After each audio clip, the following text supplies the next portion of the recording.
ఇండియాలో టెలిగ్రామ్ని టెంపరీగా బ్యాన్ చేశారు 22 జూన్ వరకు. ఎందుకురా అని చెప్పి రీజన్ తెలుసుకున్నారు అనుకోండి, మీరు కూడా నాతో పాటు అంటారు వా అన్న, వా వా శాల్యూట్ అవర్ వ్యవస్థలు. ఇలాంటివి జరిగినప్పుడు అనిపిస్తూ ఉంటుంది, ఒక్క కాక్రోచ్ జనతా పార్టీ కాదు 10 కాక్రోచ్ జనతా పార్టీలు వచ్చినా ఇక్కడ తప్పు లేదు అని చెప్పి డీటెయిల్గా మాట్లాడుకుందాం. హాయ్ ఫ్రెండ్స్, నా పేరు Anand, welcome to Anand news. So ముందుగా ఛానల్ సబ్స్క్రైబ్ చేసుకోండి భయ్య. ఈ మంత్ ఆల్మోస్ట్ మనం 1 మిలియన్ పీపుల్కి రీచ్ అయ్యాం, యూనిక్ యూజర్స్. ఎంతమంది సబ్స్క్రైబ్ చేసుకున్నారా అంటే 5,000 మంది నుంచి 7,000 మంది సబ్స్క్రైబ్ చేసుకున్నారు. వీడియో లక్ష వెళ్తుంటే 100 మంది సబ్స్క్రైబ్ చేసుకుంటారు బ్రో. ఎట్లా బ్రో మన కంటెంట్ వాల్యూ వస్తుంది?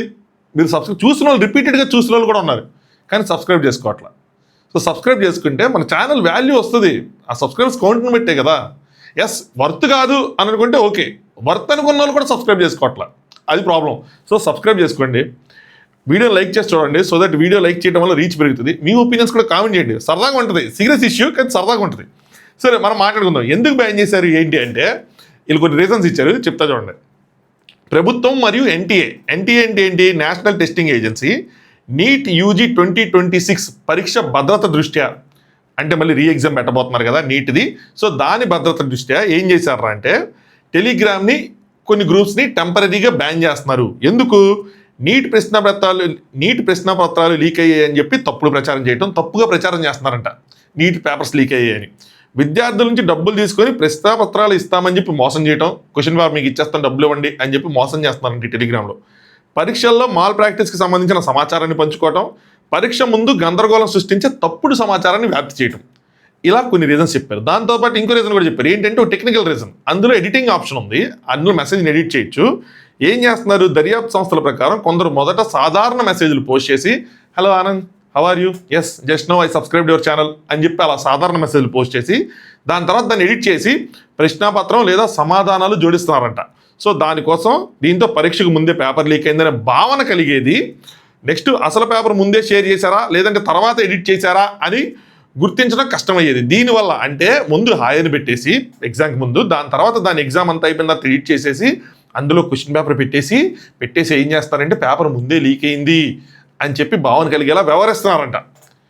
ఇది మనోళ్ళు ఈ రీజన్స్ పెట్టి మనోళ్ళు ఇప్పుడు ఈ టెలిగ్రామ్ని టెంపరీగా బ్యాన్ చేశారు. ఇది అన్న తర్వాత నాకు బా ఏమన్నా అసలు ఎవర్రా ఇది ఆలోచించింది అనిపిస్తుంది. ఎందుకు చెప్తున్నా? సీరియస్ చెప్తున్నాను. ఇక్కడ సమస్య మూలం టెలిగ్రామ్ కాదు, సమస్య మూలం పేపర్ లీక్ అవటం. వీళ్ళు ఈ టెలిగ్రామ్ ఎందుకు బ్యాన్ చేశారు అంటే వీళ్ళ బండారాన్ని బయటపెట్టింది టెలిగ్రామ్ అంటే టెలిగ్రామ్ కాదు, టెలిగ్రామ్లోని కొన్ని గ్రూప్స్ ఇలా బండారాన్ని బయటపెట్టాయి. ఎడిట్ మెసేజ్లు ఇవన్నీ టెక్నికల్ కవరింగ్ స్టోరీలు అనమాట, కవర్ డ్రైవ్లు. వీళ్ళు అక్కడ పేపర్స్ ముందే కొంతమంది ఒక 600-700 క్వశ్చన్లు పెట్టారు, పోస్ట్ చేశారు. ఎగ్జామ్ అయిపోయిన తర్వాత ఎగ్జామ్ రాసుకున్న స్టూడెంట్స్ వచ్చి వాళ్ళ పేపర్తో అందులో ఉన్న ముందే పెట్టిన పేపర్ని వాళ్ళందరూ ఇప్పుడు చూసింది కాదు, ముందు చూసిందే, అరే ఇది ఎక్కడ చూసినట్టుందని చెప్పి మళ్ళీ ఆ పేపర్ని ఓపెన్ చేసి చూసుకొని కంపేర్ చేసుకుంటే వీళ్ళకి ఎగ్జామ్లో వచ్చిన క్వశ్చన్స్లో మెజారిటీ ఆఫ్ ద క్వశ్చన్స్ అక్కడ దొరికేసినాయి, అంటే ముందే లీక్ అయింది. దాంతో లాస్ట్ టైం అక్కడి నుంచి ఇన్ఫర్మేషన్ స్ప్రెడ్ అయింది. ఎన్టీఏ అధికారులు కానీ టెస్టింగ్ ఏజెన్సీ వాళ్ళు కానీ గవర్నమెంట్ కానీ ఒప్పుకుంది పేపర్ లీకేజ్ అయ్యింది అని చెప్పి ఒప్పుకున్నారు. కాబట్టే మళ్ళీ రీ ఎగ్జామ్ అనేది కండక్ట్ చేస్తున్నారు. ఇక్కడ సమస్య మూలం ఏంటి?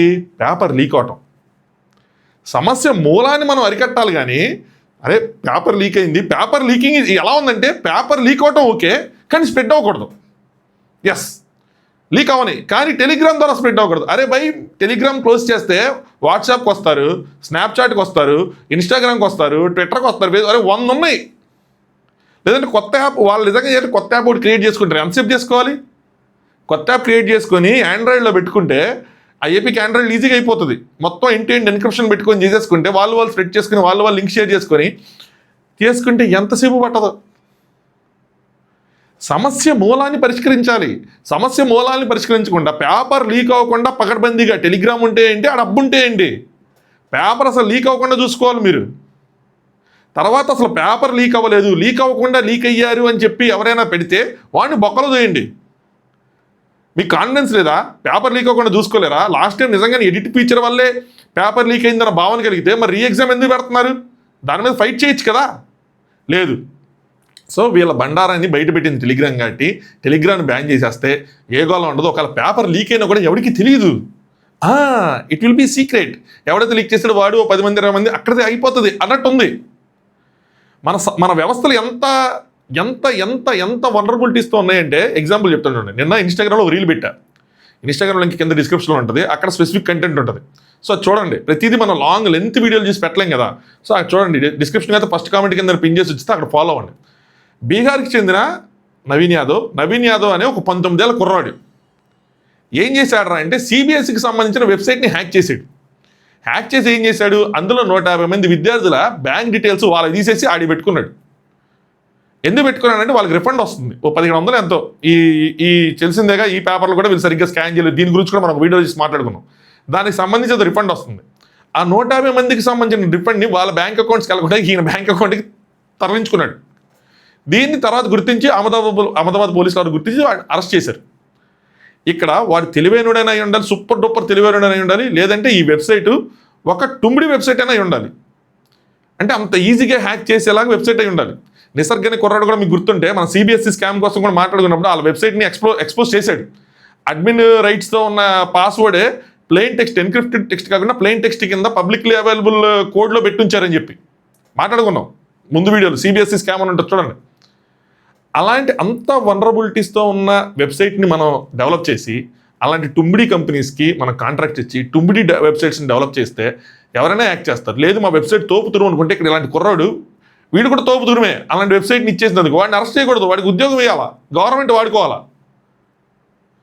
సో ఇక్కడ మన వ్యవస్థలు బలహీనంగా ఉన్నాయి. మన కాంట్రాక్ట్స్ ఇచ్చిన కాంట్రాక్టర్స్ ఎవరైతే ఉన్నారో ఆ కంపెనీస్ ఏవైతే అవి బలహీనంగా ఉన్నాయి. వాళ్ళు డెవలప్ చేసిన వెబ్సైట్స్ బలహీనంగా ఉన్నాయి.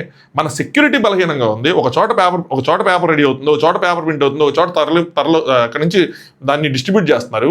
ఇలాగ ఇన్ని ప్లేసెస్లో ఉన్నప్పుడు వాటి నుంచి ఎక్కడ లీకేజ్ అవ్వకుండా ఎలా కాపాడుకోవాలి అని చెప్పి అక్కడ సిస్టమ్ని సరి చేసుకోవాలి, ప్రాసెస్ని సరి చేసుకోవాలి. అది వదిలేసి అవుతానే ఉంది వాటిని సరి చేసుకోకుండా మీ టెలిగ్రామ్ని బ్యాన్ చేస్తాం, టెలిగ్రామ్లో గ్రూప్స్ని బ్యాన్ చేస్తాం అంటే ఏంది ఇది, కామెడీయా? దేశంలో ఎంతమంది విద్యార్థుల భవిష్యత్తు మీరు ఆడుకుంటున్నారు కూడా అర్థం కావట్లేదు గవర్నమెంట్కి. నాకు ఇది చూసి ఉదయం మతిపోయింది. టెలిగ్రామ్ బ్యాన్ చేసేది ఏంటంటే, టెలిగ్రామ్ బ్యాన్ చేస్తే పేపర్ వస్తే మామ స్నాప్చాట్లో షేర్ చేసుకోలేరు, మా వాట్సాప్లో షేర్ చేసుకోలేరు. వాట్సాప్లో ఎండ్ ఎన్క్రిప్టెడ్.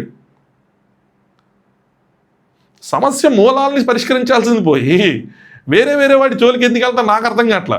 ఇలాంటి చూసినప్పుడే స్టార్టింగ్లో నేను చెప్పిన డైలాగ్ రిపీట్ చేస్తున్నా. ఒక కాక్రోచ్ పార్టీ కాదు, 100 కాక్రోచ్ పార్టీ వచ్చినా ఏమో సరిపోయింది అనిపిస్తుంది ఈ సిస్టమ్కి.